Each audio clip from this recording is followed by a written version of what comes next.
جو شخص اللہ کے ساتھ شرک کرے گا اللہ اس پر بہشت کو حرام کر دے گا اور اس کا ٹھکانہ دوزخ ہے اور ظالموں کا کوئی مددگار نہیں ہوگا۔ وہ لوگ بھی کافر ہیں جو اس بات کے قائل ہیں کہ اللہ تین میں کا تیسرا ہے، حالانکہ اس معبود یکتا کے سوا کوئی عبادت کے لائق نہیں۔ اگر یہ لوگ ایسے اقوال و عقائد سے باز نہیں آئیں گے تو ان میں جو کافر ہوئے ہیں وہ تکلیف دینے والا عذاب پائیں گے۔ تو یہ کیوں اللہ کے آگے توبہ نہیں کرتے اور اس سے گناہوں کی معافی نہیں مانگتے؟ اور اللہ تو بخشنے والا ہے، مہربان ہے۔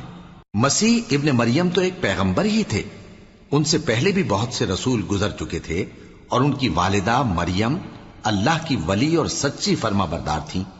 دونوں انسان تھے اور کھانا بھی کھاتے تھے۔ دیکھو ہم ان لوگوں کے لیے اپنی آیتیں کس طرح کھول کھول کر بیان کرتے ہیں، پھر یہ دیکھو کہ یہ کدھر الٹے جا رہے ہیں۔